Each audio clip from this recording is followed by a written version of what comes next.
THORChain, for those who are uninitiated, is a decentralized exchange that enables you to swap Bitcoin with thousands of other cryptocurrencies, all layer one native tokens, no bridges or wrap tokens used. It's the real deal, and it's all within your self-custodial wallet.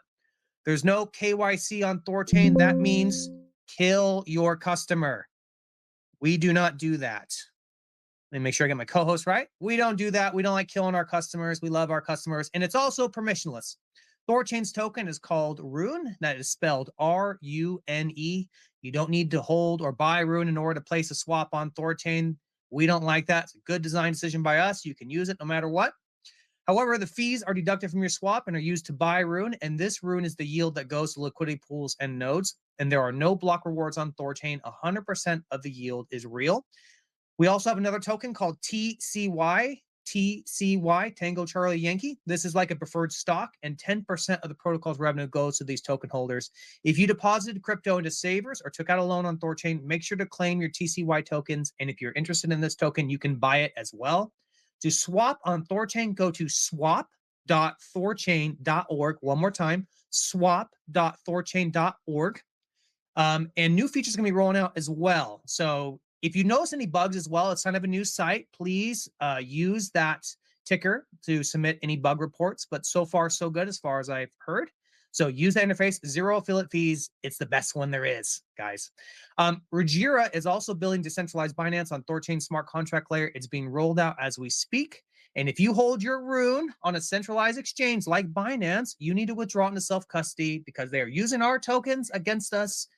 Put in self-custody, and when you do that, you should think about bonding your RUNE, and you can do that with runebond.org. You can click my profile right here and go to the website. You can communicate with a node operator. All you really have to do is find a node operator, request whitelist, and boom, bond your RUNE. You are in to go. There's a THORChain community Discord and Telegram you can join to learn all about THORChain and make lots of friends. To find the links, go to @THORCommunity on Twitter. You guys, please repost a space. You are listening to the recording, repost it anyway. This is going to be a banger. Chad is not in. No big deal, guys. And this is community, right? Everyone in here, this is a community one. So if anyone has any questions at all, please, you can come up.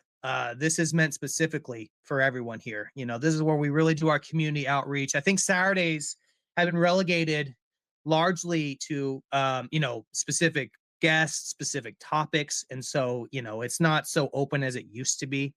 No big deal. So, but this is your time, guys. I'm a little out of the loop over the last 24 hours just because I've been just unbelievably sick, but we did have a little quirk after the Tron update. It wasn't necessarily related to Tron. It was more limit swaps. We had that slight, it wasn't slight, it was a consensus failure, but our banger devs in the community rose up and we get that, we identified it and we pushed a patch in like 2 or 3 hours. It's absolutely astonishing. And then the nodes adopted it very quick, all taken like within a day. That's what I've come to expect from this community. Just absolute legendary problem solvers. Tron has been going pretty well. I had a good space with them. It was about a week ago, I want to say. Really, I think made an impression with them. I'm really trying to get the Tron people interested in THORChain to know that they are now liberated, that I can swap permissionlessly. They're free. They're no longer going to be regulated or controlled. That's what we're all doing here. And they were blown away. I'll be planning a lot more spaces with them. Oh my gosh, Houdini swap. You want to come up here? I am so sorry. This is Patriot Sounds. If you don't know, I was so unbelievably sick. Shout out to Cal for stepping up and taking my spot. Unbelievably thankful to him. I have never done that before. So I just want you to know I am so sorry. That will probably hopefully never happen again. But I was incapacitated. I was so sick. Oh my gosh, you guys, I was a mess. Vomiting, diarrhea, the whole shebang. It was shakes, fever, pretty close to dying. So, it's when you feel like you're going to die. I don't want to sound like a sissy, but woof, it was bad. So I'm really excited, Houdini swap, for our space come the 25th of October. It is going to be a banger, I promise you. I feel like I'm indebted to you. So we're going to make it an awesome one, I promise. Chad Barraford is in the house. You want to test your mic there, good sir? Hey guys, how's it going? Dude, it is going so well. Yeah, I gave an introduction. I briefly mentioned the limit swap thing, and then they had that slight consensus failure that was resolved really quickly by you guys. Super awesome job, as always. Well, I'm going to go ahead and kick it to you, Chad Bear B. If you have any, excuse me, any updates or anything you really want to get off your chest, and then we'll go right into it. I don't think it's anything like really pressing in that sense. Let's go right into it. Perfect. Perfect, man. So, guys, again, if you have any questions for Chad, please come on up. This is our time. There's a lot of good people in here. I love this when we really get to, go with the community. This is your time. So please come up. So the limit swap thing, let's break down a little bit more because I only, peripherally understand. We had that, we pushed limit swaps. We had one test that done by Cal, and then we had the consensus fair. Maybe we can break that down a little bit for everyone. Yeah, the funny thing is the that consensus failure was triggered by a division by zero bug in the code, and that bug was actually not in the limit swap code. It was actually in the old swap manager. Technically, that wasn't new code that was part of the limit swap. That was old code. We just hit it in a new kind of way, in a matter of speaking.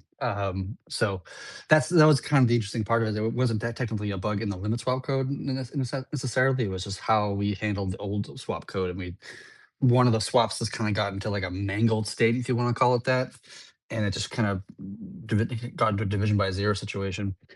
Easy to fix for the most part. We got that fixed out there as fast as possible. I think it was. I'm not sure how many hours it was actually down for, but it wasn't that many. Easy fix.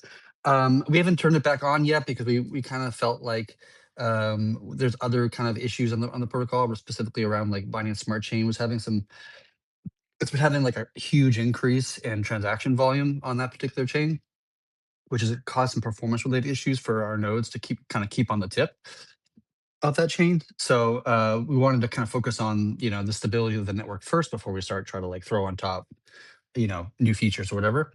So we've been working hard on just making some performance improvements on the Bifrost to how we monitor the Binance Smart Chain chain, all the rest of the EVMs as well.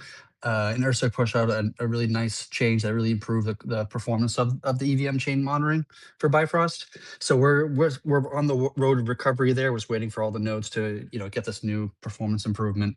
Once we're kind of on the tip of BSC, we'll probably resume churning and resume BSC to its full kind of glory, so to speak. And then once that happens, we can probably go ahead and re-enable limb swaps again.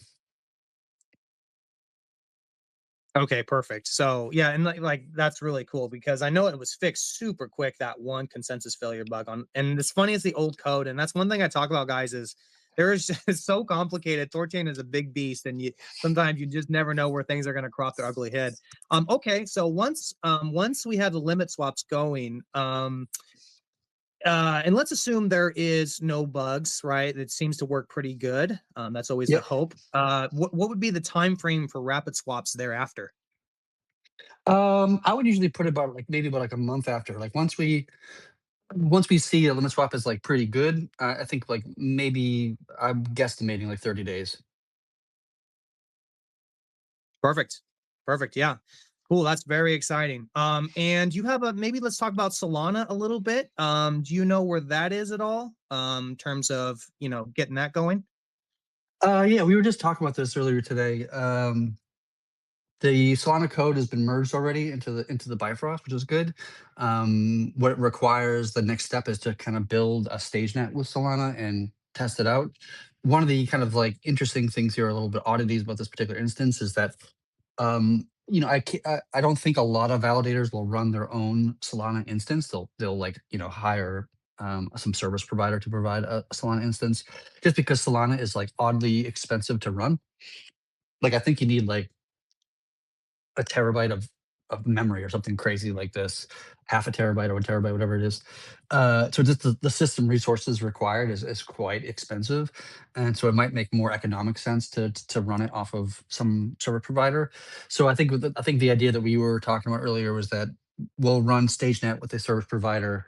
And we'll probably test like two or three or so just to make sure two or three are working. And then once those like testing is done on StageNet, and we feel good about it, we can go ahead and roll it out to mainnet. What time frame that will be? It's hard to say. I would say 30 to 60 days if I'm gonna guess at it. Part of the complexity though is that like as you get closer to December and November, you get kind of holiday season coming up, Thanksgiving and Christmas and all these kind of things. So people have less time in their hands in a sense. But I'm hoping we can get it done before the end of the year. Yeah, that's totally understandable. And I hope it's at the end of the year too. But like you said, it's really expensive, and and again, guys, for those who don't, know, it's all layer one. It's surreal, and Solana is a wicked fast, chain. Right. In terms of like on the providers, so if like I'm a node operator, let's just say one goes down, is there going to be a quick redundancy, or is it like how does that work? Or they if it goes down, they're kind of SOL until they get caught back up? Can you break that down a Um, little bit? yeah, that's good. Interesting. So I don't think there's anything in the code in terms of like failover concepts. You can always, if it goes down, you can always just, configure a different provider and then carry on. But I don't think there is any current code that actually does like an automated kind of failover thing. We don't think we'd support that at this particular time, although it might be something we add in the future at some point. Um, so I don't think there's an automatic failure, but I think there is. You can just configure a different provider at that point. But you have to get like another. If you have to go to that second provider, you have to open an account, pay your $50 a month or whatever the cost is to support another provider for that failover time, or just wait until your provider that you already have gets their shit together and gets back online themselves. Right, right. Okay, interesting. Yeah, that was more or less a question for me because I was thinking about that because it's such an intense change. So I'm really excited to see how it goes. Okay, we got let's see here. We got With the Coke up here. Welcome With the Coke. And then shout out to the people in the audience. We got Paul, Houdini Swap, of course. We've got Baloney Bones. What's going on, Baloney Bones? Happy to see everyone in here. Thanks for everyone showing up. What do you got with us with the Coke? Go ahead, test your mic there, buddy. Check, check, 1 2 1 2. No, Hello. you're good, man. Go for it. That, that's good. That's good. I hope you feel better, Patriot. So I actually, I have a question, kind of related with Solana, or maybe not. But we had a node operator last week who is operating like 10 nodes or something like that, and his ETH RPC node was failing, hardware issue, and I mean 10 nodes were offline, Mhm. and what can we do to mitigate that risk? Of course, he's now looking for more redundancy when it comes to RPC providers. Can he actually, like, let's say, like, I'm not that tech savvy, so that's why I'm here and asking you. Like, let's say his RPC goes down with ETH, can he hook up with, I don't know, some other node operators RPCs to just bootstrap to get going again fast? Or how can he like mitigate the risk? Well, um, from the protocol's perspective, he doesn't really matter, even running 10 nodes, because 10 nodes going offline doesn't cause the network to stop functioning, right? Or this particular chain that was a problem for him. We require two-thirds majority of kind of validation before we see something as a real thing from the protocol's perspective. So if we've got like 100 and whatever the number is, 115 nodes now, whatever the number is, and 10 of them are offline for some EVM chain or whatever it is, the protocol itself doesn't really give a shit, to be honest with you. It's like the protocol itself is the redundancy, because if your node is down, then my nodes are up, and if Patriot Sound's nodes are down, then somebody else is up, and so as long as a two-thirds majority or 67% of the nodes are up and monitoring and on the tip of whatever chain we're talking about, then there's really no problem. But for that operator who's got 10 nodes, if he's got a chain that goes down, then he's going to start getting slashed effectively because he can't make observations, and the network will take away the revenue of per block that he's not observing, he gets 2 blocks of slash. So the income he's making, he's actually getting like 2x negative income, so to speak, for the whatever time period that his nodes are not observing. So it's really like a calculus to the individual operator to determine, like, is that risk of downtime worth the additional costs of running a second kind of Damien, or having paying a service like a monthly fee to some service provider. That's an individual kind of choice that an individual operator kind of makes for themselves, and they can do their own calculation and come to their own conclusions. Okay, that was a good answer. Okay, I understand. Yeah. Is somebody from the network side or the protocol side, community side, looking different node operators, just assessing the risk? Okay, at the moment he had only 10 nodes, and he was doing actually like the past year, he was doing really good marketing. He's Mhm, actually, I'm bond providing with him. He's doing an excellent job as a bond provider, mhm. helping us out, lowering fees to zero if he's out of the churn and stuff like that. So let's say he gets like a more of the network, like 1/3 of the network. Is somebody looking at the network, assessing the risk of the network? Like maybe somebody gets to dominate and something similar happens. Yeah, so if you have a single operator, right, who's running, a 1/3 plus one of the nodes, so that would be like 30, I don't know what the number is, 36, 37 nodes, something like this. Currently, there's nobody that runs that many nodes. I think Nine Realms is the largest operator by a good margin. I don't know how many nodes I run off the top of my head, but I think they are. The last I heard, they were the largest operators. So nobody is there quite yet, but you can kind of figure out to some degree how many nodes a single operator runs because you can see the operator like Thor address in then each node, so you can see how many nodes a single person is operating. um, it's definitely something of concern, and we obviously I would publicly and publicly say that like nobody should be running 1/3 plus one of the nodes. It's just bad for the protocol, I would say. But if you are somebody who's running like a large segment, 10, 20, 30 nodes, whatever it is, then it probably makes sense in your particular instance to run duplicate daemons, just to ensure that you're, always up and that kind of thing. And doing that in a way that's, and you have to get really performant drives, like a lot of memory, very fast rewrite speeds of your disks to kind of be fast in response to API requests to those daemons. So like if you're really gonna run that many nodes, which is obviously like you're running like 30 plus $million, $40 million worth of Rune, you should know the fuck you're doing and be a professional at running infrastructure and Kubernetes infrastructure and servers and this kind of thing. B, I would recommend that person to be running their nodes on bare metal and not a hosted infrastructure of any kind. And I would even say that a bare metal hosted bare metal I would stay away from. It's much cheaper, much more effective to run it yourself in your own data center at some point, someplace in the world. But I would say you'd have to be very good at running nodes if you're going to run that many nodes. That's excellent. Actually, that's why I love those streams, Patriot. Amazing setting up, amazing chat for attending the streams as well, the spaces. And I actually learned something just right now. I didn't know that the Nine Realms is running the most of. I didn't know that Nine Realms has the biggest bunch of the nodes that they're running. Is there any specific reason why they have the most, and is there any risk associated with that? Let's say they no longer is going to be a developer of the THORChain, and yeah, can you elaborate more like this Sure. about I that? mean, I think they're the biggest because they're the closest team to the dev team.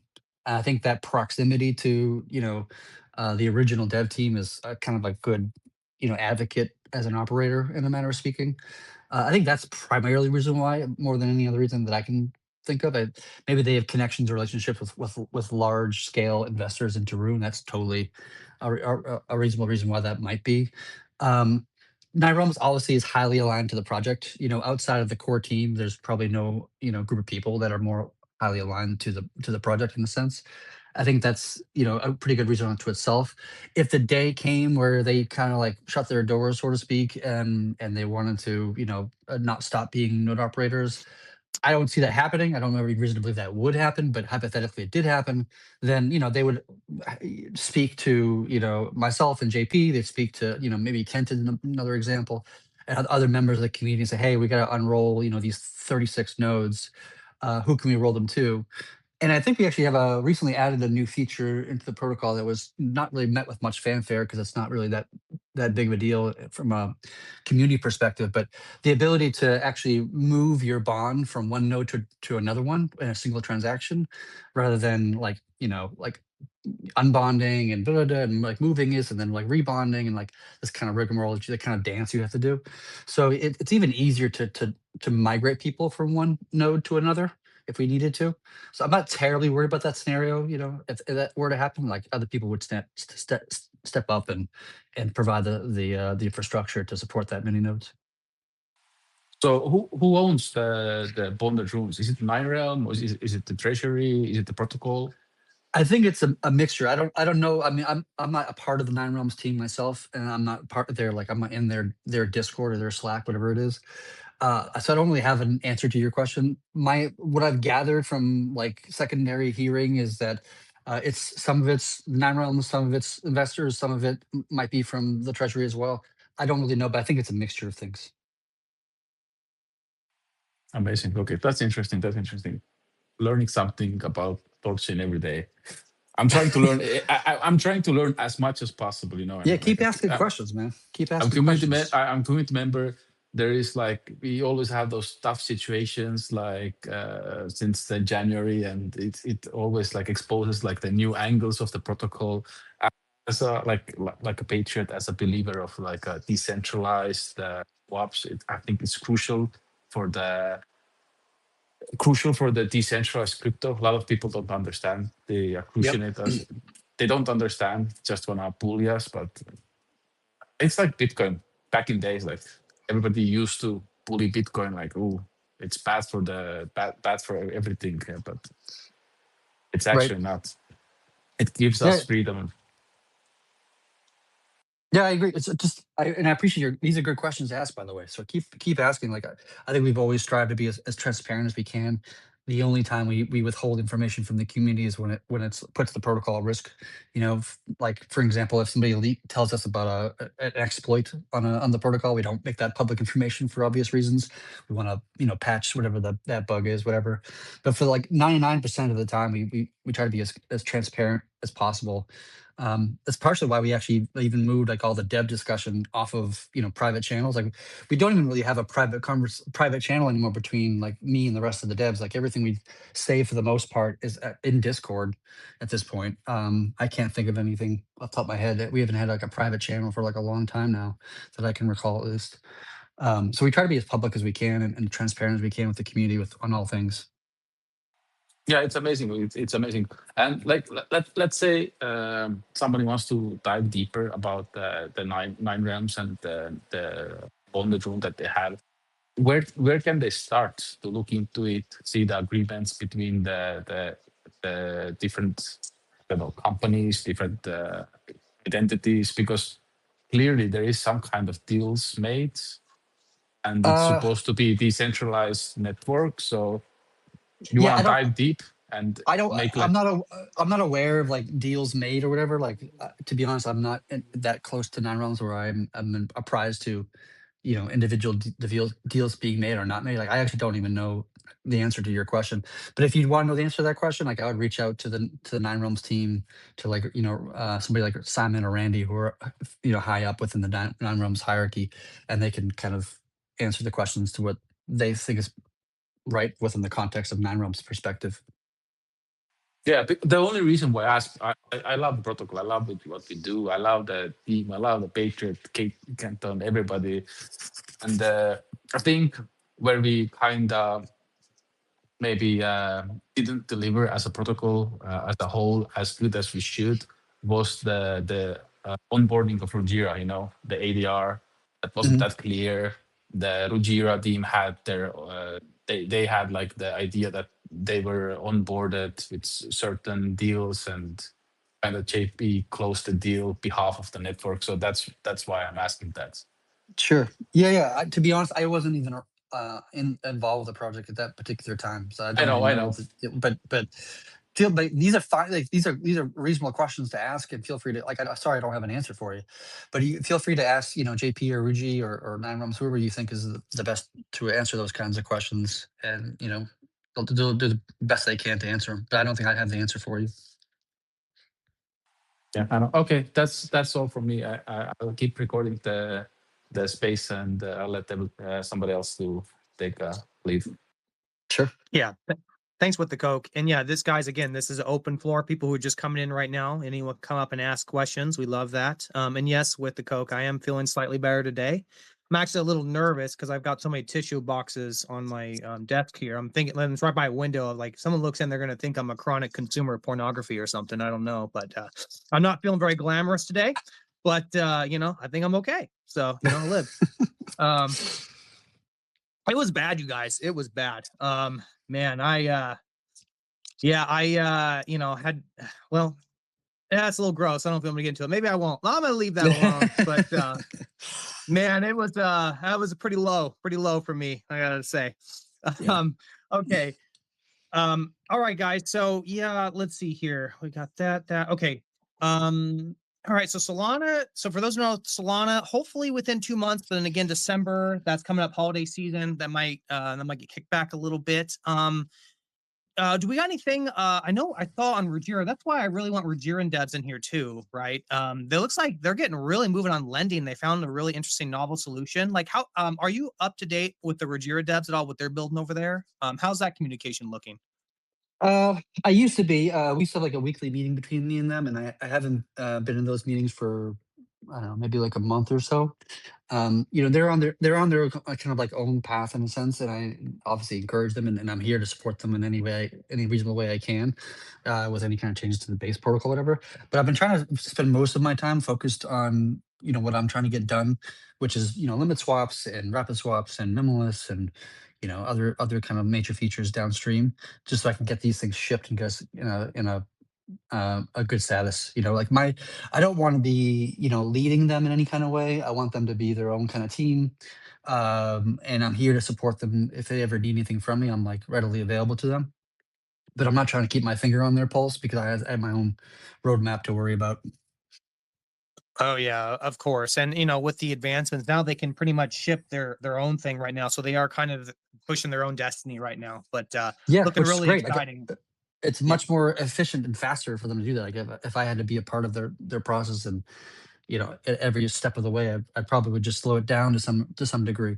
But I'm obviously still here if they have any questions or they want to ask my advice on X, Y, or Z. Like I'm totally here.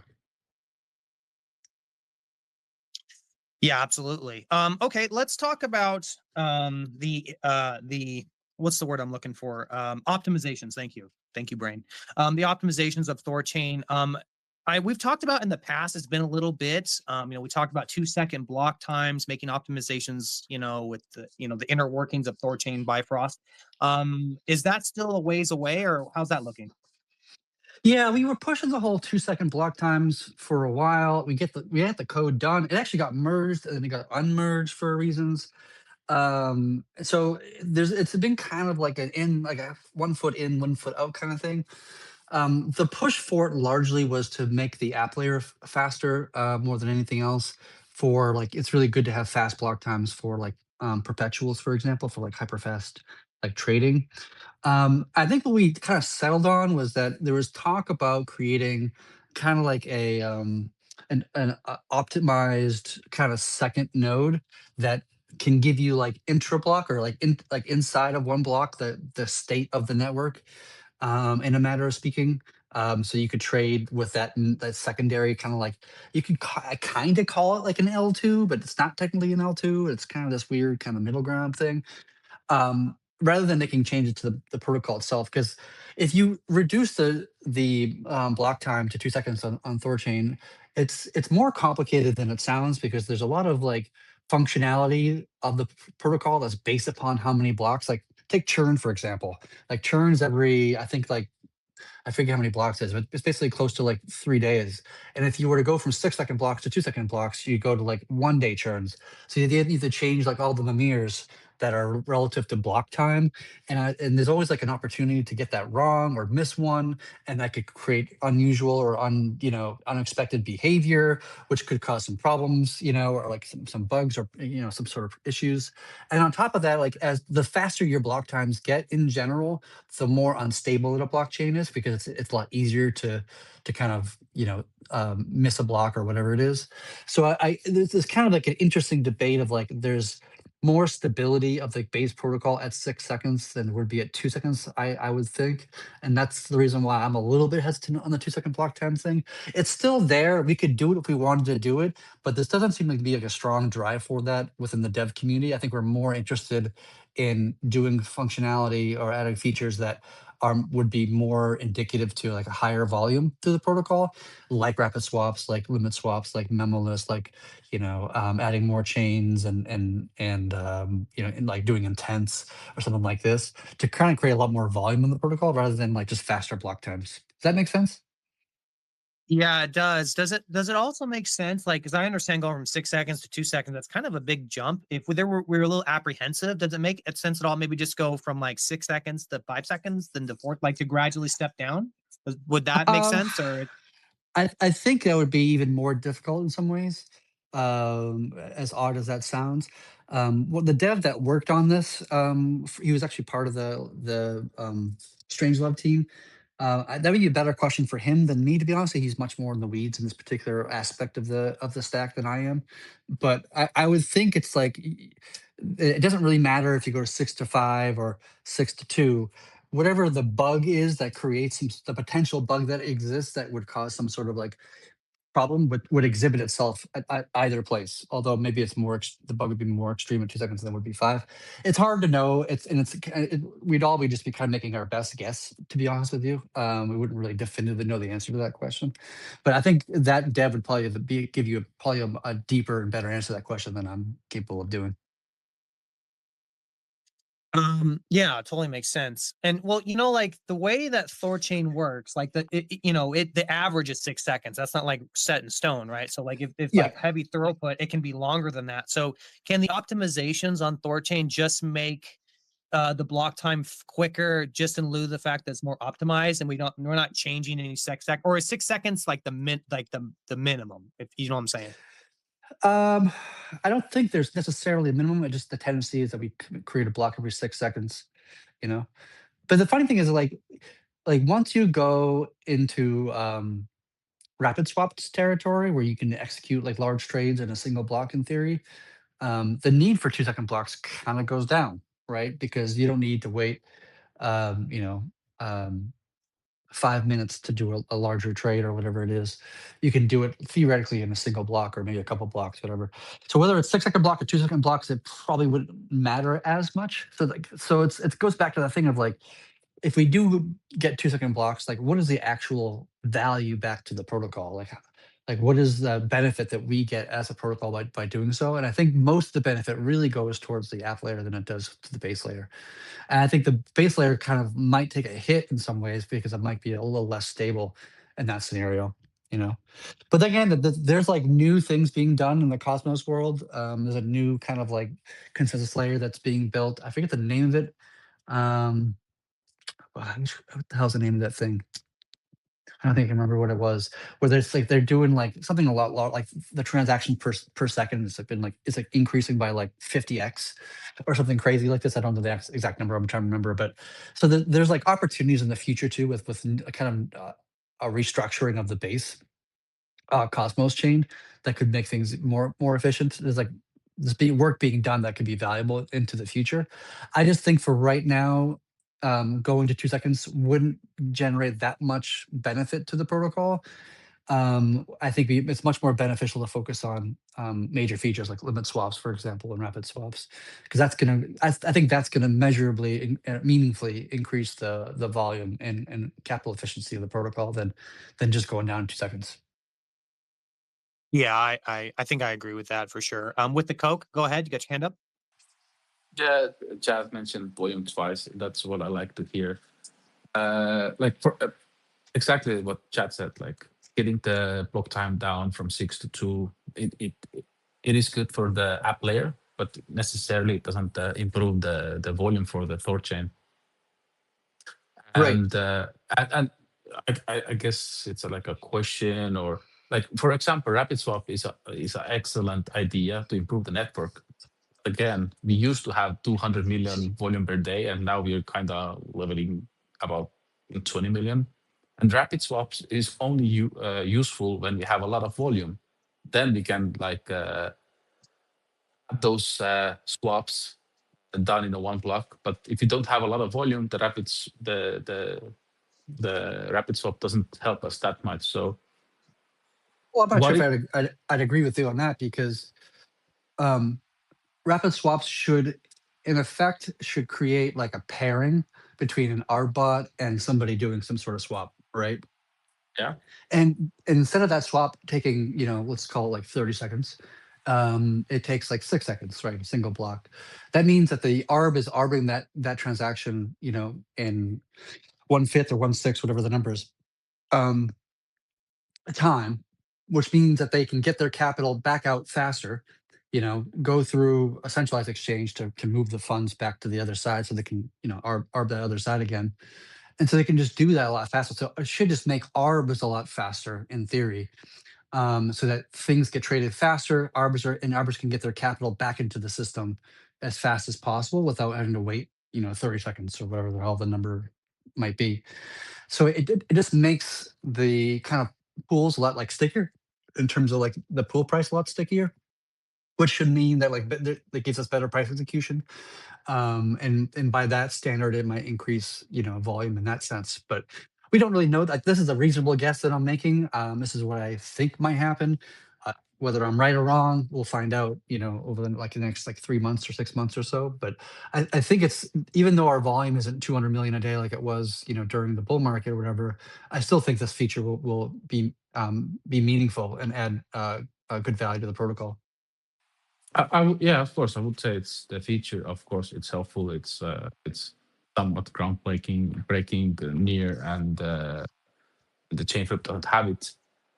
But is it going to drive the new volume to the THORChain? Because at the moment, correct me if I'm wrong, but most of the volume that we get is coming from the aggregators.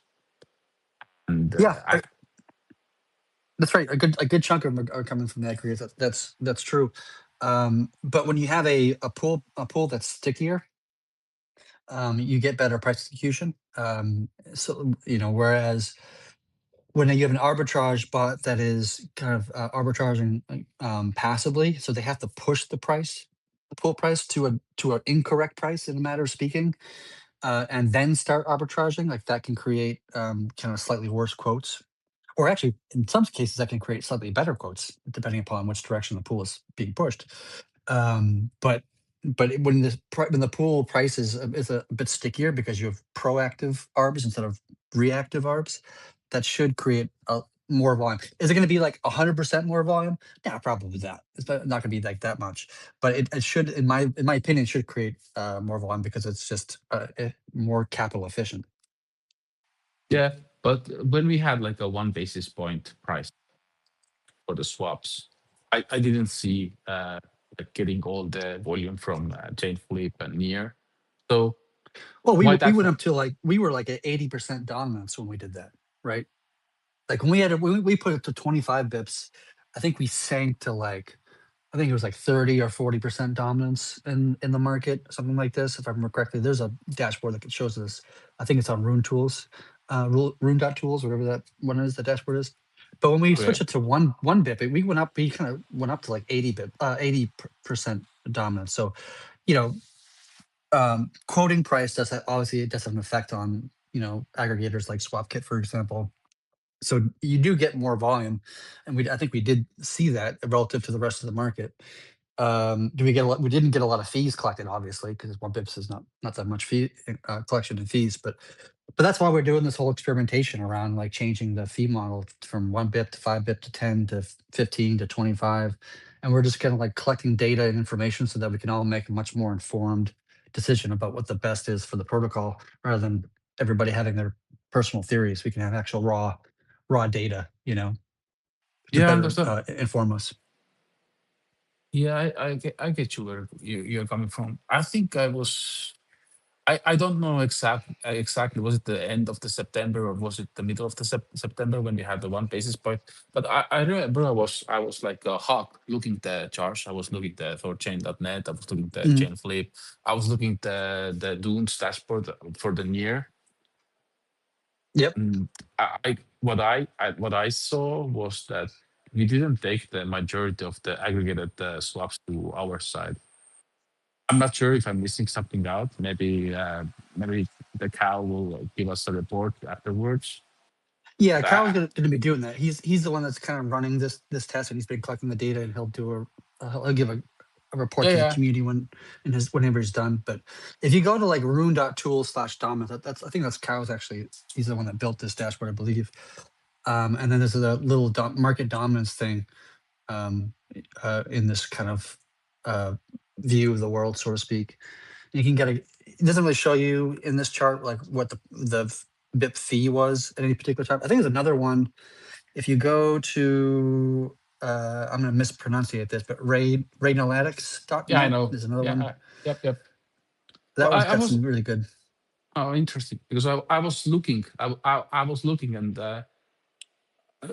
as a like my like a purple gargles on, and I was like hoping like, oh boy, we get the 95% of the volume now, but we didn't. Yeah. So maybe that's my question for you is Yep. that let's say we lower the fee to one pip again. Yep. Why can't we outperform all the chain flip and near quotes? Okay, let's say okay, near they maybe overpay or they subsidize the swaps, but why can we totally like cannibalize the chain flip volume and it didn't happen? Yeah. But there's a reason for that. And there's a term for it. And I forget the actual name for that. There's an actual technical term for it. But when you have a market that is perfectly efficient, right? That there are no flaws, that information and knowledge, that everybody knows every bit of information, everybody knows all the knowledge and information. Then in that scenario where you have like a perfectly efficient market, then yes, then what would happen is we would go to one basis fee and we would collect 99% of all the volume in that hypothetical scenario. But the market isn't perfectly efficient. There's like, people trade with what they're comfortable with, not with like they might just, trade with near because they're just comfortable using near. And they don't even know that the fee on THORChain is at 1 BIP and it's no longer at 15 bips or whatever the hell the number might be. And so like that lack of Yeah, of information efficiency creates opportunity for people to use the less optimal or less cheap options in the market, right? Or maybe they did know that THORChain was 1 BIP in that particular day, but they didn't care because they fucking hate THORChain because THORChain sucks or whatever. Like that's just their mentality, and there's big giant near yeah, fans yeah, or chainflip fans, whatever. So the market psychology comes to place, and there's like information parity or information kind of flow of information and knowledge that is not optimized. It's a difficult thing for us as a protocol to kind of combat in some ways, right? Like if you think about like Android versus iOS, right? Everybody in the world, pretty much anybody who is going to have a cell phone basically has a cell phone, right? Like if you're an elderly person, you're not going to get a cell phone now. Maybe if you're a kid, you get your first phone, you're 13, 15 years old, whatever. But generally speaking, like everybody in the world has a phone who has a phone, right? Who's going to have a phone. And then it becomes like there's no market to go after there. It just becomes like entrenchments of people like I'm just an iOS fan, you're an Android fan, or vice versa, or whatever.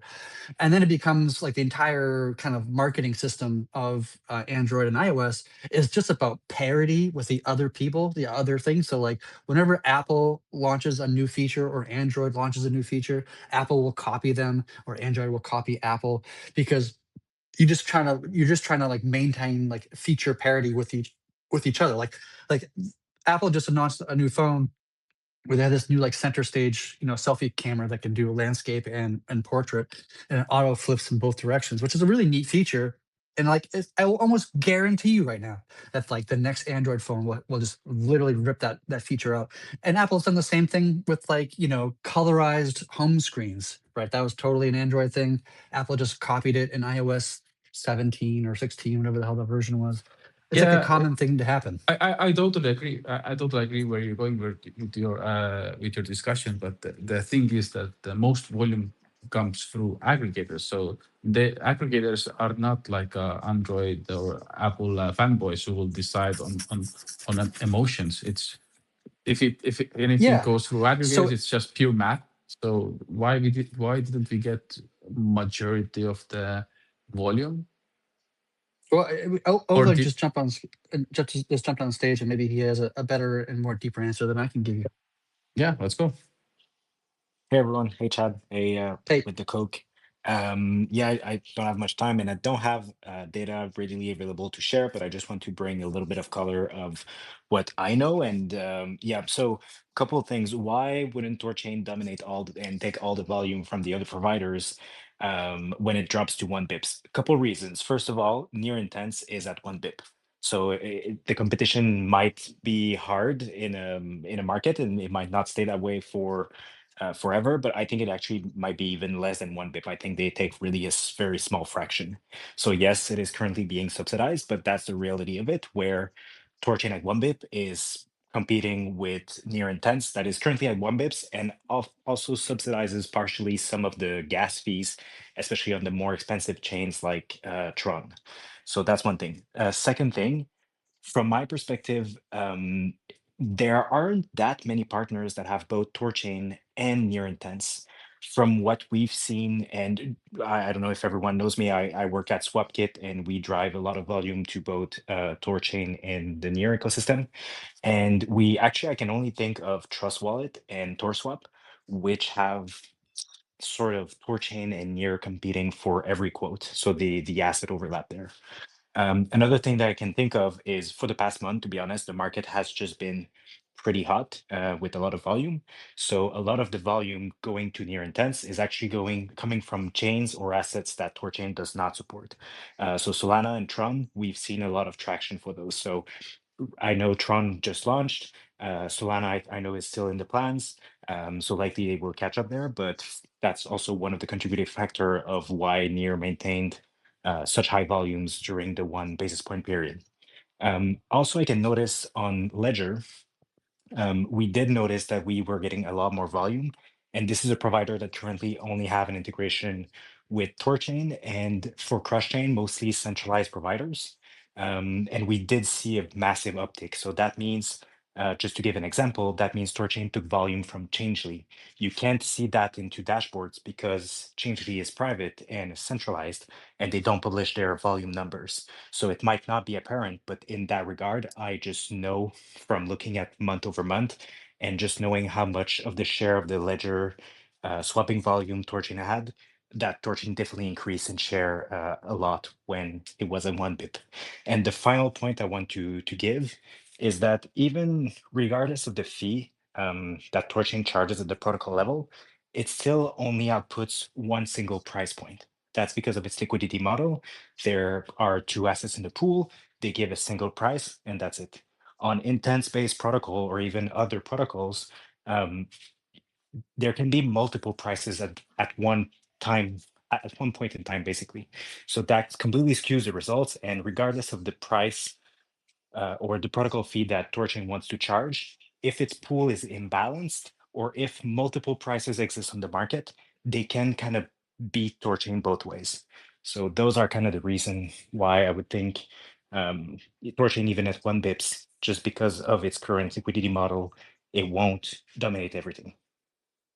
yeah, that goes to what I was saying earlier about with limit swaps, we have like proactive arbitrage bots that keep the price at a stickier place rather than drifting away at some price or number, whatever it is. But even then, even if they are super fast and perfectly efficient, if THORChain is priced at 110K on THORChain and it's available at slightly cheaper and slightly higher on different venues, those prices can be both exposed on a protocol like Near Intense. Currently, THORChain can only support one Oh, right, price at a time.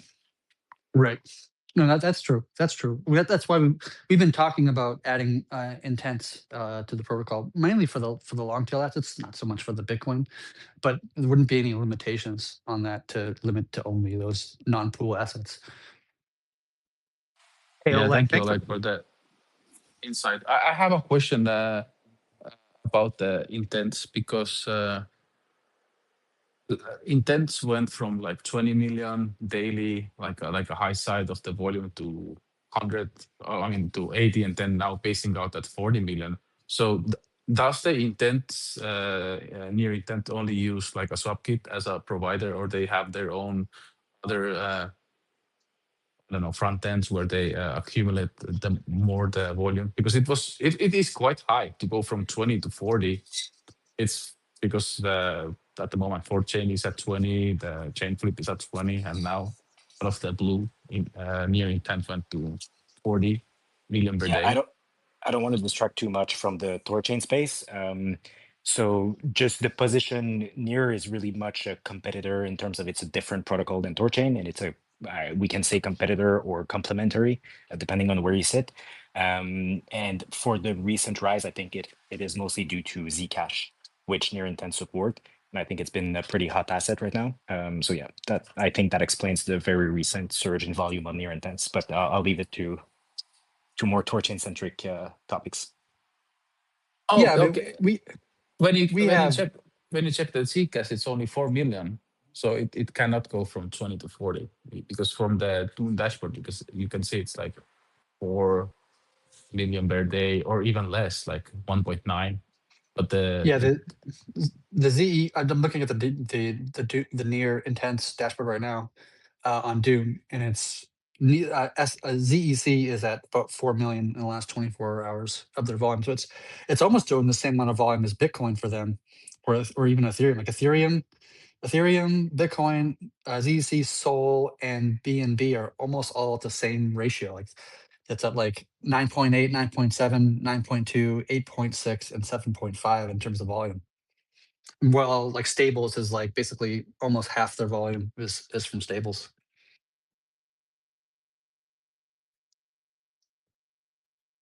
Well, thank you very much, Oleg, for coming up. That's just invaluable insight to have someone, just an OG like from SwapKit, to come in and tell us and break that all down. So I really appreciate you doing that, man. And then I think this is another argument too, to have for THORChain to have its own front end as well, right? I mean, we haven't even begun marketing yet. We're still in the beta phase. And this will help THORChain as well when it comes to yield, and also we add more primitives as well. So it's just a healthy ecosystem, and more competition is coming. Um, Oleg, is there anything else that you got? Well, I mean, I don't, it's okay if, you're a little off topic. It's no big deal. Is there anything else you come to mind? Because, we haven't had you on a space, I don't think, in a while. So you're a very knowledgeable member. Is there anything else you want to chat about while we got you up here? No, I actually have to drop very soon, but really excited for Tron and Sol and all the next upcoming chains for THORChain, and really looking forward as well to Order Book. We saw it got briefly enabled, so we're on the lookout on what's possible to build on top of that. Thanks, guys. Hey, thanks, brother. I appreciate you coming up. Okay, guys, we're gonna go around again. If anyone has any questions or anything, please request and come up. Chad, how much time do you have? I don't want to make sure that I strung you out for the first space we have No, here. I can probably give you another hour. If you like. Okay. Oh, that's plenty of time. Damn. Thank you for being so generous with your time. So when it comes to like rapid swaps, because I remember you were talking about like this, it's a pseudo L2, where you can see the intra block data. Does that in any way have Oh, any I'm sorry?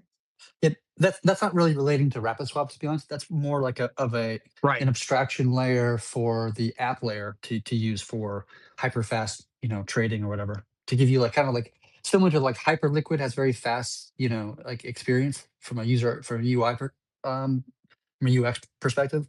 It's really intended more for that scenario of like being able to have like hyper fast trading on top of the app layer rather than the base layer. Now, just make sure I understand. So that's trading, like that gives them insight into THORChain's base layer, right, in the pool. So that just helps with like price execution. Is my understanding correct?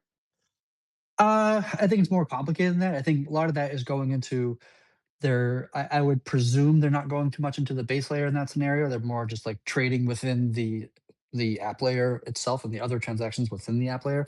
I would presume they're not doing things on the base layer, but to be honest, I'm not 100% certain about that.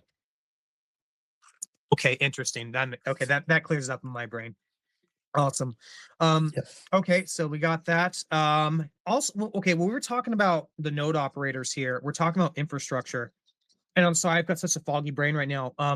Chad, don't you have another project you're working on that's like related to this or something? About, maybe I'm totally botching this, but like a decentralized provider platform or something like that. Am I right about that? Yeah, I started that. I co-founded it a couple of years ago, 2-3 years ago, with John and Michael from Shapeshift. I stepped back from that project as well. When I stepped back from THORChain, I was just dealing with some things in my personal life that was quite difficult, and I just didn't have the energy to kind of invest into much at that time. So I haven't been involved in the project for quite some time. It's called Archeo if anybody wants to look it up and kind of research it, but I haven't been involved for quite a while. Okay. Do you foresee, like, for THORChain's future? Now, I don't know if it'll be Archeo or something else. But do you foresee that being, is that like an attack vector for us that would be gone away forever? We can decentralize that process. Um, I don't know. I mean, I would suspect because of the volume of interactions we do with, our daemons, it'd probably be more economical for a validator to run their own daemon rather than pay somebody else to run the daemon for them. I think it'd be make more financial sense. It's the same thing with like Apple came out with their own like Apple, process like the M1 and the M2 and this kind of thing, for example.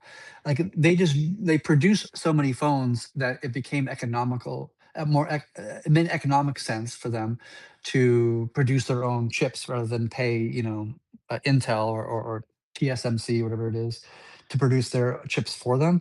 I think it's more like that. You could do it if you wanted to, pay some provider on Archeo to run your daemons for you.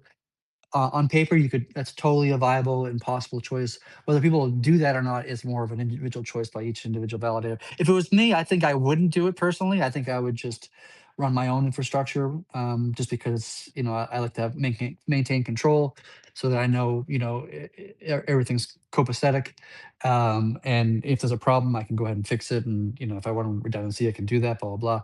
Or I might just pay somebody on Archeo on a pay-as-you-go basis to be like a failover. That's one of the things. The nice thing with Archeo is you can pay as you go as one of the options to pay for like access to data, rather than like a monthly fee. So you don't have to pay for it, 99% of the time, and then that time that your daemon goes down or blows up or whatever the hell happens, you can have this like failover system where it just starts querying, and you pay for it like per request. But it might make sense in that scenario to do it that way because you don't want to lose the yield for that block that you're producing. So it depends on, like I said, like it depends on every validator make their own choices for themselves, whether they want to run their own infrastructure or pay somebody else to run it for them. Okay, that makes sense. Yeah. And initially, like, I thought, like, I was thinking of an idea earlier. It's like, well, what if the protocol, kind of like how we subsidize, or not subsidize, we pay like the developers on Nine Realms, or, to run the protocol. If you would maybe like do an additional like fee where you subsidize the pain of decentralized infrastructure like Archeo or something to host things like that. But then I was thinking, well, then I don't know, like, then the node operators are sacrificing yield anyway, and then maybe that's a centralization risk if nodes went to Yeah, start using that. if So as soon as you move away from everybody running their own infrastructure to people paying somebody else to run their infrastructure, you can only go. You can either be equal in your decentralization, meaning that everybody pays somebody else to do it, but somebody else is always somebody else that nobody else is using. That would maintain kind of the same decentralization as we have now. But as soon as two operators use the same provider of data, now you're going down in decentralization in theory, right? Um, so it doesn't help in terms of decentralization. It only really hurts in that scenario. But it's also like an economic choice for operators to decide for themselves what they want to do. yeah, right. That's exactly what I was thinking too. Okay. So for those who are just catching up, just joining, see some new faces. Welcome everybody. Again, open stage. Anyone come up and ask any questions. Love to have you here. Limit swaps are going to be, they're not live. They are live, but they're turned off, and then they'll be turned on at some point soon. If there is no issues there, then hopefully rapid swaps will be going on 1 to 2 months. So Chad, let's go a future in time here. We got limit swaps, we've got rapid swaps, things are banging, are good. What would you like to see next for the protocol? Uh, In terms of features, I would lean on Memoless being next. That's going to be a part of 313. That's going to be a really good feature. I think it's going to create a lot more volume for the protocol and give people a cheaper way of trading on the THORChain network. I think that would be my biggest next feature after that, in terms of features. After that, I would be looking towards kind of addressing what Oleg was just saying, earlier about, how Near has, routes that we don't have, like Zcash and Solana or whatever. And so making some changes in the protocol, allowing individual validators to support or not support any particular chain so that we can more quickly roll out more chains and give more routes. And then you pair that with intents so that you could trade any asset on THORChain, whether or not it has a pool or doesn't have a pool, doesn't matter. You can trade any asset on THORChain, any long tail, random shit token or meme token or whatever it is. Um, I think that's the next big thing after I'm done with limits, rapids, and memoless. Can you pair Memoless with intents? Absolutely, yeah. Memoless doesn't really care about what the memo is. Memo, like, let's say you can put any memo you want, arbitrarily any memo.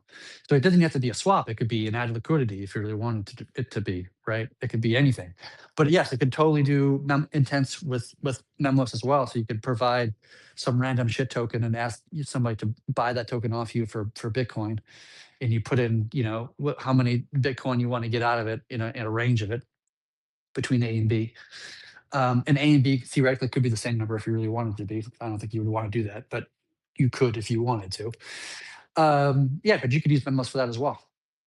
So, okay, this is pretty huge, you guys. So, like, Memoless, which is what I understand, it's much simpler to have Memoless swaps on there because it doesn't require nearly as much as maintaining infrastructure and say like a trust wallet or a ledger or something like that. And then with Memoless, people then can use that, add it to their own site, and then with you combine that with intents, they literally can swap to any asset they want. Once we get to that point, hello, send it, baby. Go ahead with the Coke. Yeah, exactly.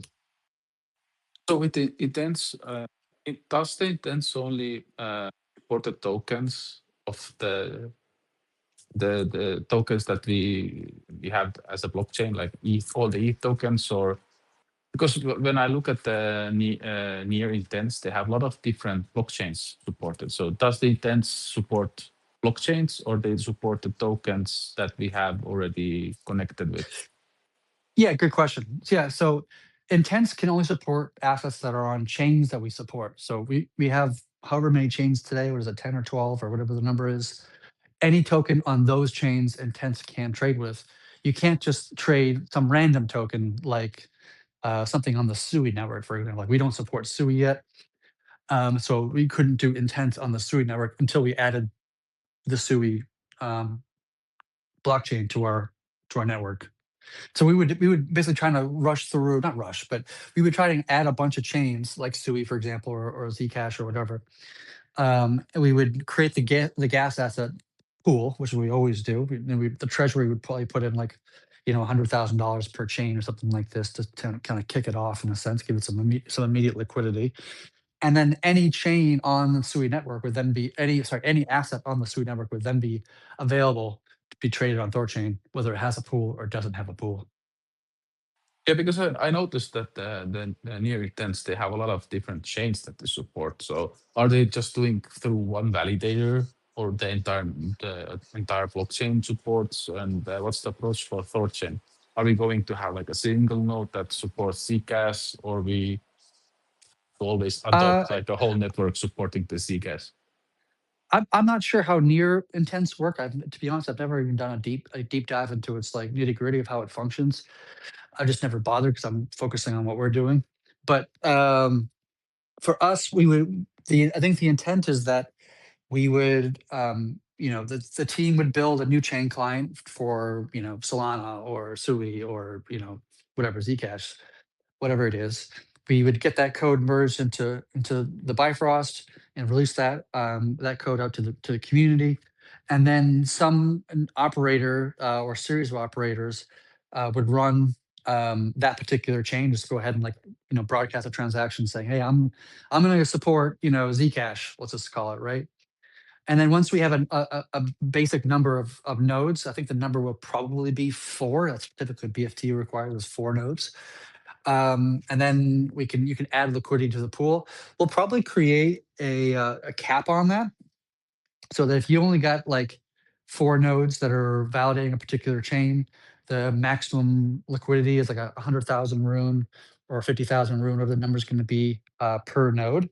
So you can't really steal profitably, because those nodes have like a million each, instead of much more than the 100,000 or whatever. The most of the LP would be from the treasury, so the treasury would be taking the risk, and of course the treasury is going to be in collaboration with those nodes that are supporting, whether it be Nine Realms or somebody else or whatever it is.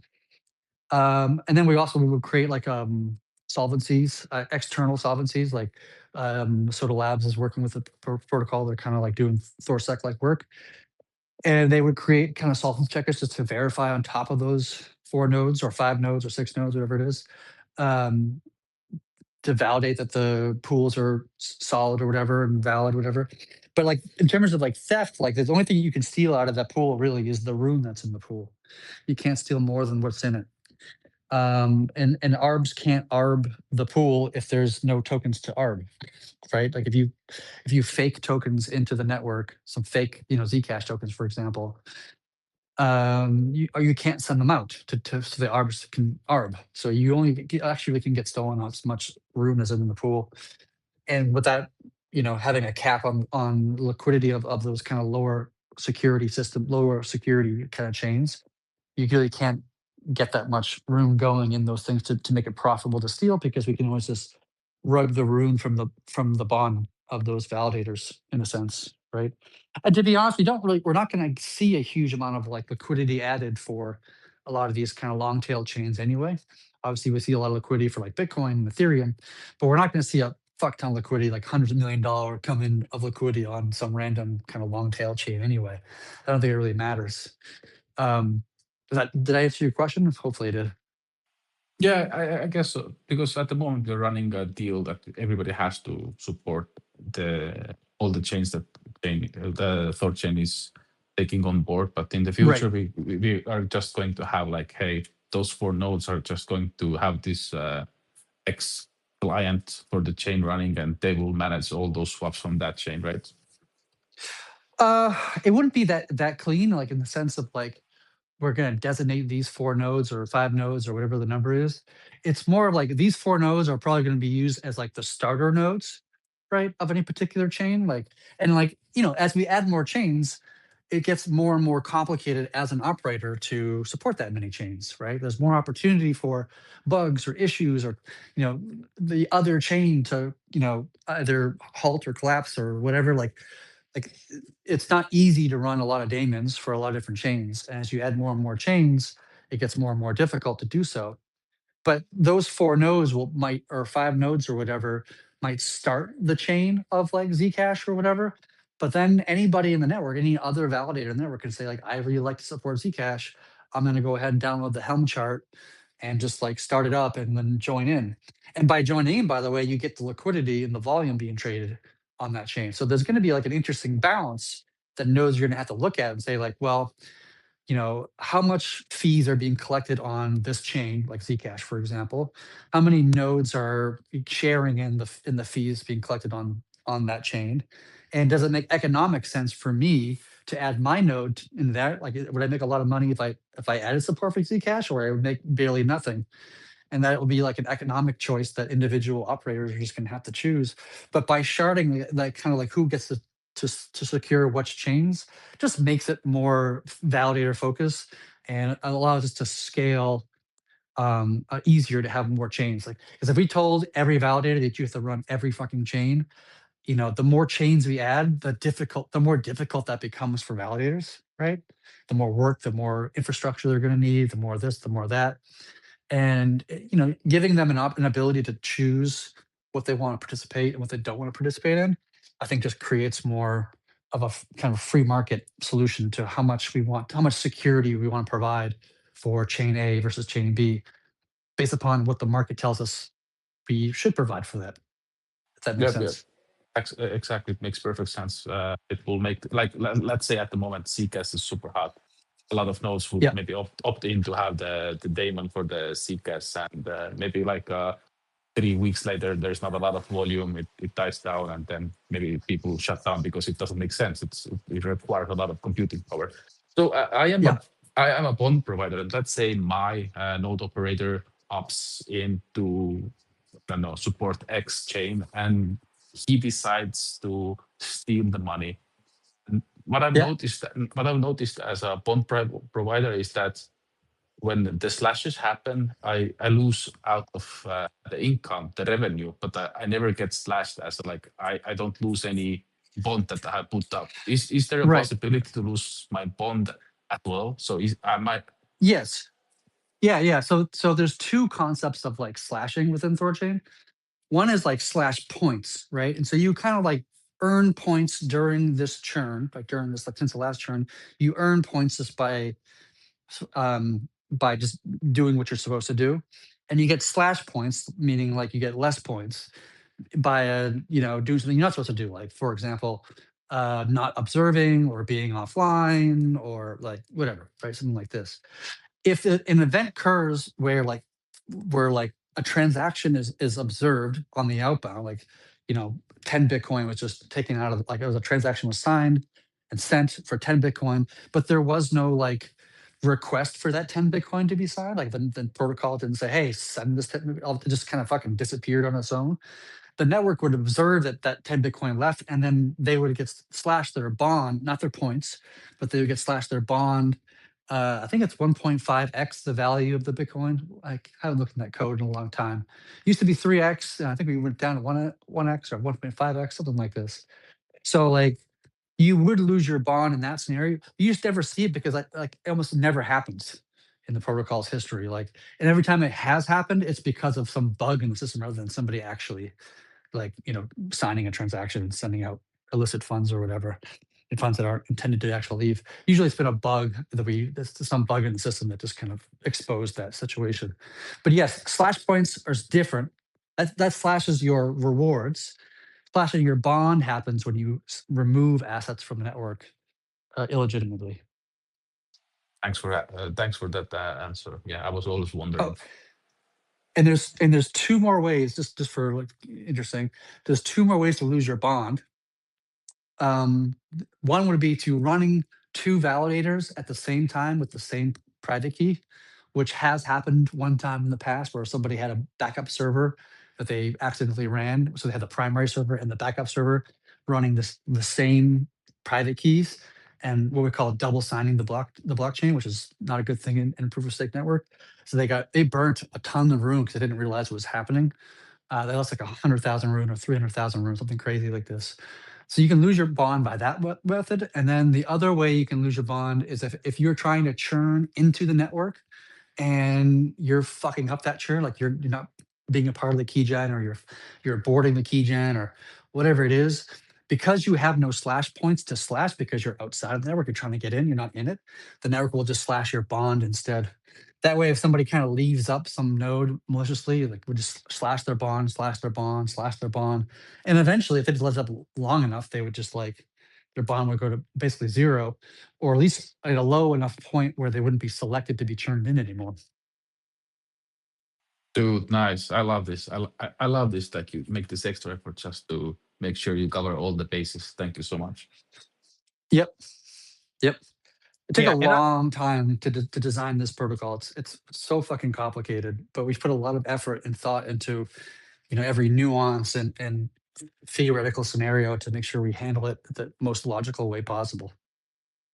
Yeah, guys, and that's why, that's why I always tell people this is one of the most complex and amazing protocols, just because we did the hard work and just constant wargaming, trying to think of all the different attack vectors and what if scenarios.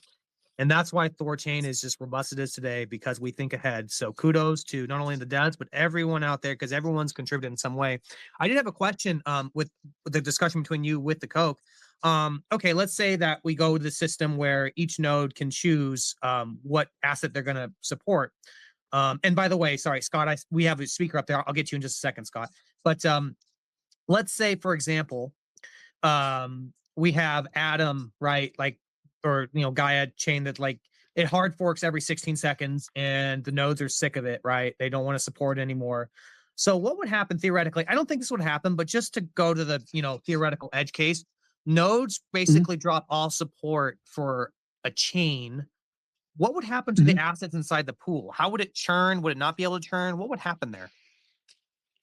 Yeah, that's a good question. So we have a concept within the code today that's called Ragnarok. And Ragnarok was there from the beginning. I remember writing that code, a very long time ago in 2019 or 2020, whatever it was. And the idea between Ragnarok is that when you break the BFT, a Byzantine fault tolerance, which basically is a fancy way of saying when you're less than 4 nodes, the network goes into a Ragnarok status, which basically means it starts to eject all of its capital autonomously. Like we stop doing swaps, we stop adding liquidity, all its functionality basically just like turns off. And now it just starts just jettisoning all the liquidity of the protocol, right? That includes LPs and that includes bond as well. And it does it over a long period of time. It doesn't do it like in a single transaction or a few transactions. Each person gets like a series of like of the pie. So like it actually does it in a way that like you get like I forget the exact numbers off the top of my head. It's been such a long time, but like you get like 20% of your LP position in the first transaction, and in the second transaction you get like 25%, or I forget which direction it actually goes. I think it goes smaller each time. And the reason why it does that is in the scenario where we are short, where we don't have all the Bitcoin we're supposed to, we're missing 10 Bitcoin.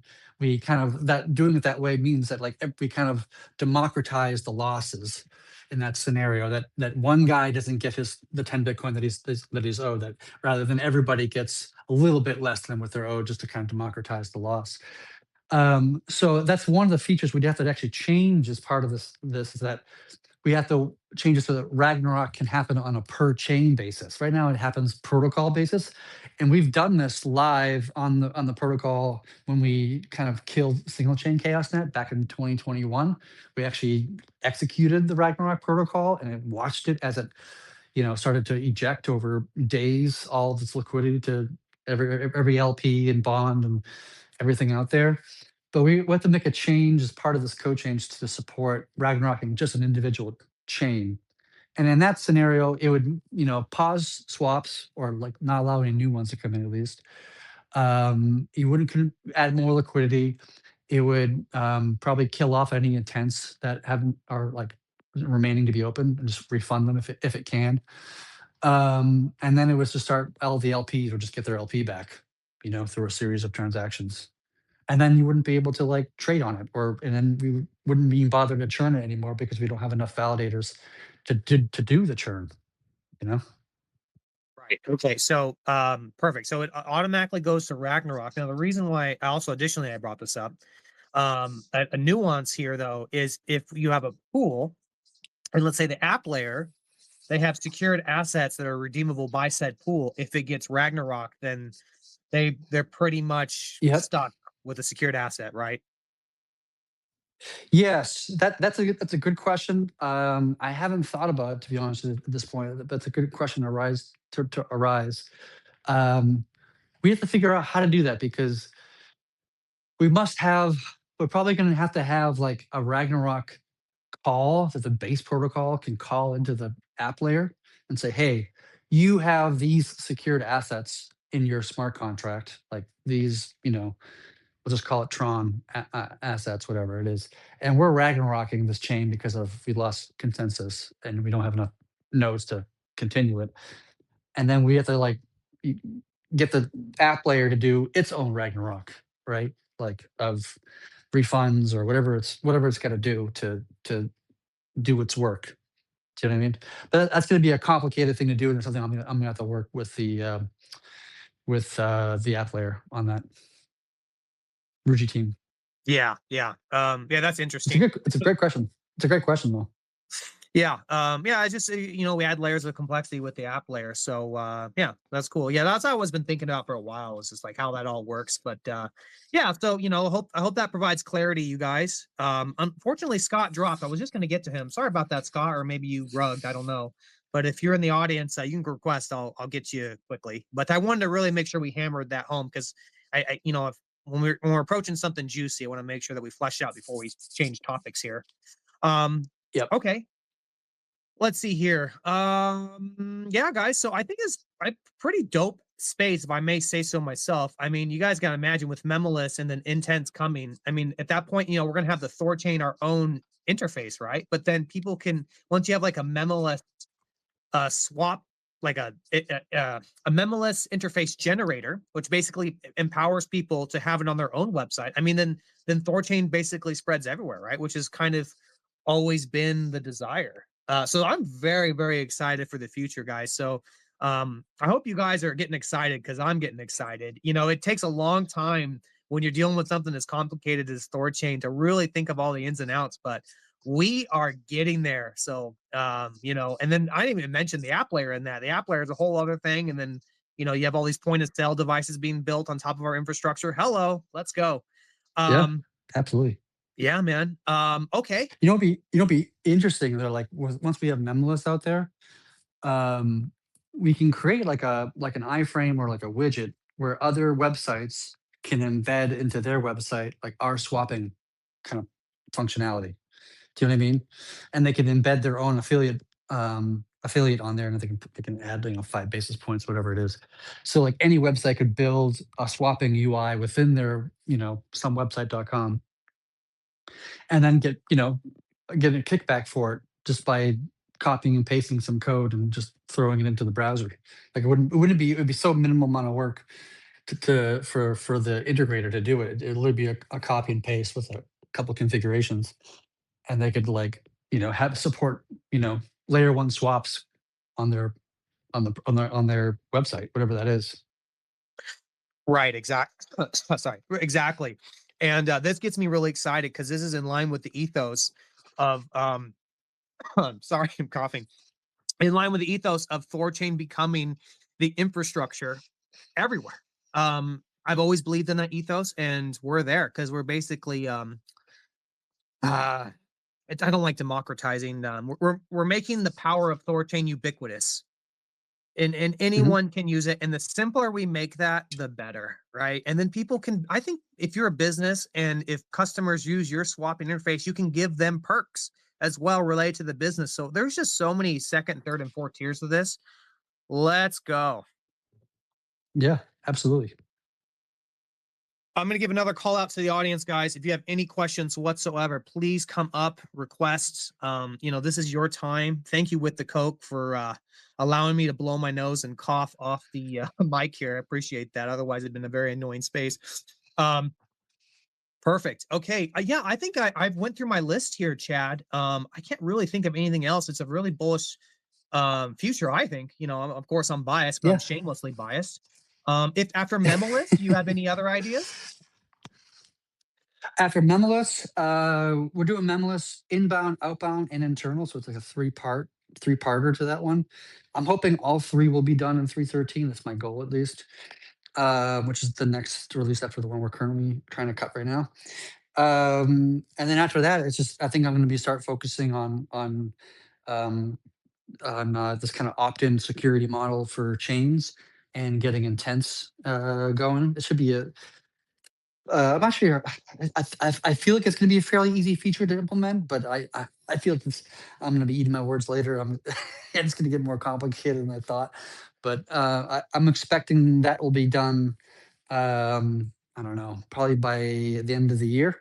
I'm hoping, like from a coding perspective at least, maybe not on chain, but from my perspective of writing the code and testing it. Um, After that, I think it's just focusing on batch outbounds and DKLS is something we're keeping an eye on, switching from GG20 to DKLS, which is a faster and safer, more cryptographically secure kind of cryptography for MPC.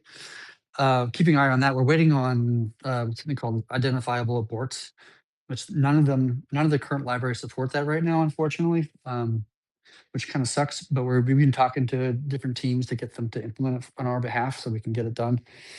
But that's an important feature for us. Oh no, Chad rugged. Gotta get him back up here. He was baking there, man. I was getting really excited. Yeah, he was Yeah. pushing hard. But yeah, guys, listen up. I think a lot of people don't understand like the change that is going to happen. Because back in days, how THORChain was, like the idea of THORChain was like, hey, we have this like infrastructure and everybody can build on top of it. Like we will spread like a wildfire. But the issue was that it was really complex. It's not the easy task to be an aggregator, to build up on top of THORChain, build a wallet. But now we're shifting gears, guys. Now every influencer can be like a shield for the THORChain, basically, in a good way, shield, like a push the decentralized democracy. Like every other crypto influencer, they have the Bybit link in the THORChain. I mean, they have the Bybit in their description, YouTube videos, but now they can have basically their own website.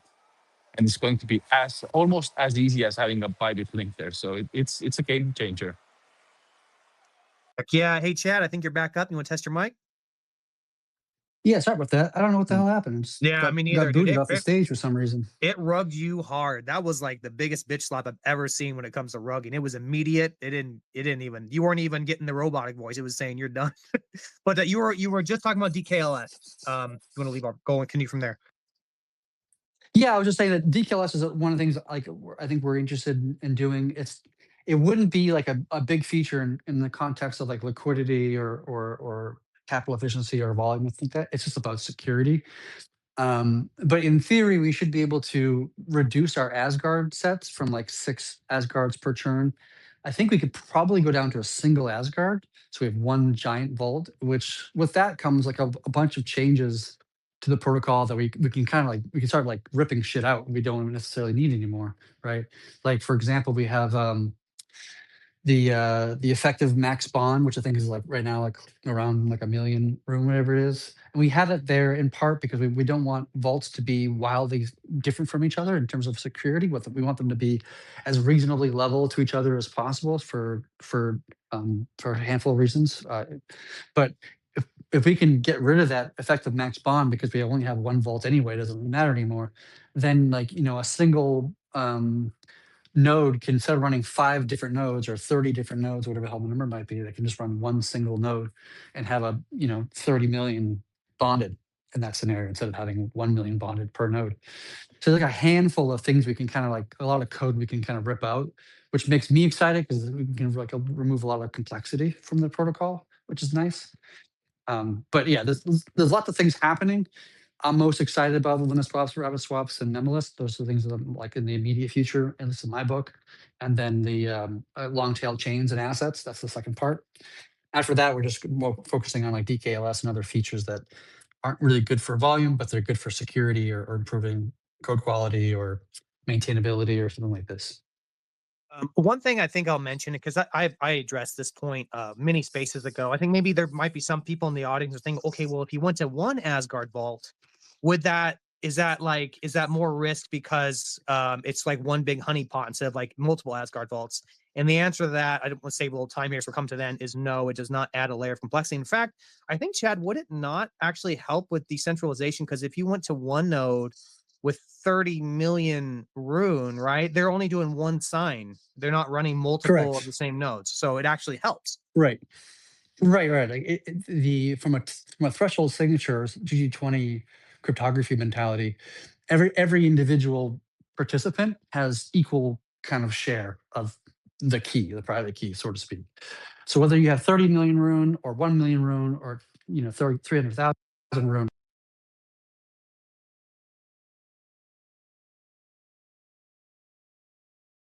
With the Coke, did he rug or is it just me? No, he rugged again. Gosh, dang it. X does not like this alpha at all. X doesn't like when we drop the alpha, guys. It is what it is. It's just too powerful. They get insecure. They get nervous. All right, I'm going to pause for a second, get them back up. Yeah, but it was perfect question because I had same thing as well. Somebody from the outside may think as well, like, hey, we have only one vault now. we used to have like 6. So is it more secure? Is it not? So perfect question from you, Patriot. Yeah, it helps because I'm a dumb person, so I know how dumb people think. So I know how to ask questions um, to help Yeah, the we to make get ahead perfect of it. team. Two dumb persons, we make perfect team. Exactly, buddy. That's how it is. Oh gosh, did he like fully rug from the space? Shoot. Maybe the intern can get him back up here. Well, while we have up here, let's do a few shout outs in the audience. Cal, I gave you some love earlier. I think you just joined. Thank you so much for covering me yesterday, dude. I was mega sick, so I really appreciate you. I know I thanked you, but I like to do it with my own voice. You're the man. We're gonna try and get Chad back up here, you guys. And again, the space is open if anyone has any questions or anything like that. Now's the time. One thing that I wanted to ask Chad, I hope we get him back soon, was there's like when you go to like DKLS, right? That is a very big change. Okay. And I wanted one thing is I think some people get afraid of big changes, as you should, right? Because you can have terrible bugs. Like, obviously when we did limit swaps, it was some consensus failure caused by a different part of the code that wasn't even related to limit swaps, which is weird, right? So one thing I wanted to ask Chad was, what is the standard for a good redundancy? Like if they release DKLS and just the friggin' protocol just takes a massive dump, on itself. What's the process of them reversing that? That's one thing I wanted to ask. And then after that, I wasn't too sure on on questions. I think we've been pretty thorough today. Like we said, it's all signal, very little noise up here. So that's how we roll. Gosh, I hope we can get him back. But if he's permanently rugged for whatever reason, I think that's a good spot. At least gives me some content for the following week, right? Yeah, it's pretty good. It's full of alpha, no noise. Maybe if we can, maybe Leo Dex or Carl can come up on the stage and just uh, share us about how has the week been or 2 week doing the perps, Ruggira perps. How has it been? Because I'm actually interested to see this because there's no dashboards to see how much volume they pull, how's the experience.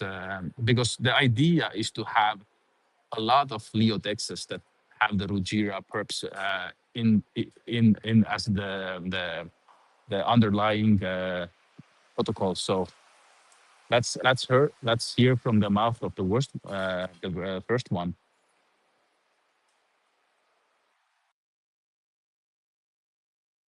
Yeah, if he gets up here, hey CK Cardano, how you doing? We're coming towards the tail end of the space.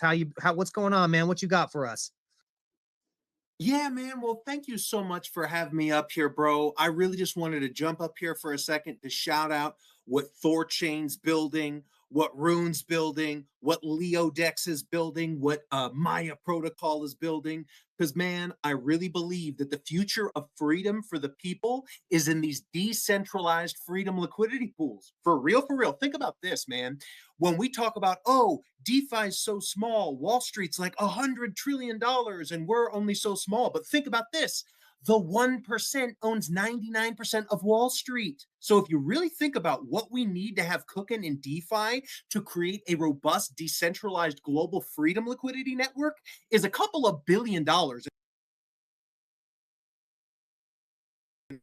Leo Dex. So Oh, I just shoot. want to say shout out to that, guys. And I think that there is exponentiation of value creation when you look at the arbitrage that exists. I'll land the plane here. Please do what you can, redouble your efforts to support Cardano ADA, because I look every day at the arbitrage between Bitcoin, Litecoin, and Cardano. The UTXO Freedom Trinity, 21. You save with 21 million Bitcoin, you spend with 84 million Litecoin, and you build with 45 billion ADA. And now this Halloween,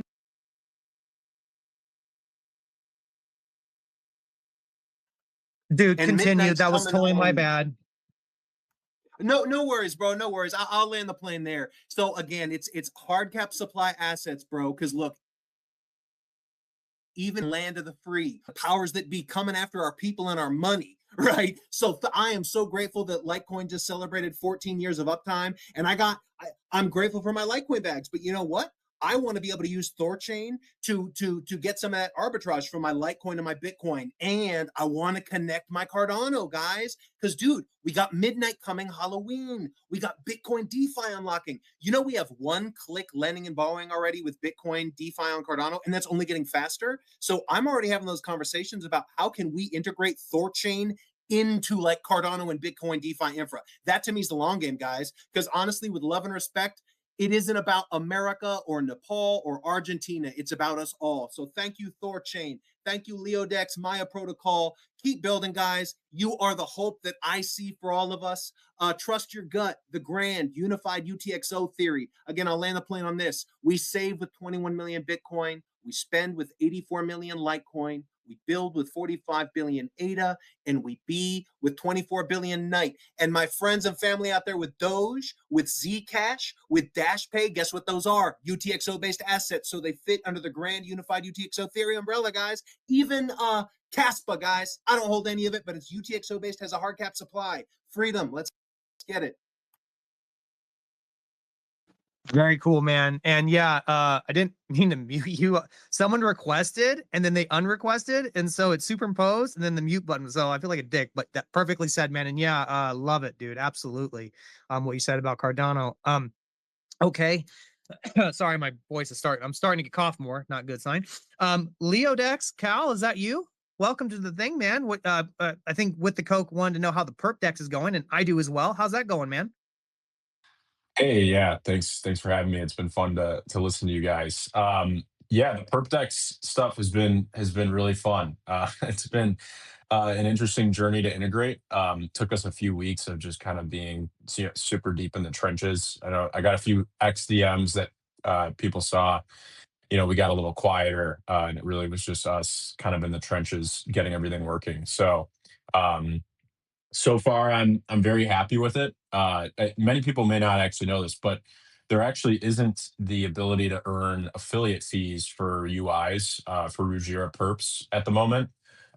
So we've integrated this, and I see it as a way to kind of push the perps forward, because I have been kind of evangelizing this idea that, and I mean, it's not like I'm some kind of genius for saying this. I mean, you can look at Aster and Hyperliquid, and all these other perp dexes that are coming out. The real next, $10 billion a month in THORChain volume, in my opinion, is going to come from perps. So I just want to see perps grow on THORChain, and that's why we added it to Leodex. We actually literally earn nothing from it. So I just think that perps are a good thing to have, and want to make the UX as good as possible so we can start kind of getting some users from, Aster and Hyperliquid and other places. So grow the perps and get the leverage bigger. I mean, these degens want 100x leverage. So right now the perps are only 4x leverage, and it needs scale in order to get bigger. So it's kind of one of those chicken and egg problems, and I wanted us to toss our hat in the ring in terms of UX and see if we can push that along. Sounds good, guys. Sounds good. Awesome. And I love that, Cal. Thank you so much for that update. Everyone, you're a very popular interface for many reasons, specifically jumping to help be a speaker position, of which I volunteered you for. So thank you, dude. You guys, I think Chad's permanently rugged. Unfortunately, you guys know how it is. I'm starting to feel a little worse as I'm still sick. So because Chad's gone, I think what we're gonna do is we're probably gonna wrap it here. Just so you know, I can get my voice. I have a space tomorrow, and I have a space on Saturday. It's gonna be the Litecoin space, and then tomorrow I'm gonna reach out to more Litecoin guys. I think Litecoin Johnny is gonna be able to join us, but he has a conflict with his children or something on schedule. What happens, and I ain't gonna give anyone shade because I got sick and I had to completely bounce out of one space. So life is what it is. But I'm gonna work on that tomorrow. But I'm gonna go ahead. We're gonna wrap it here, you guys. Thank you all so very much for coming up and speaking. And so yeah, really, really excited. So all right, guys, take care. Good space. Bye-bye.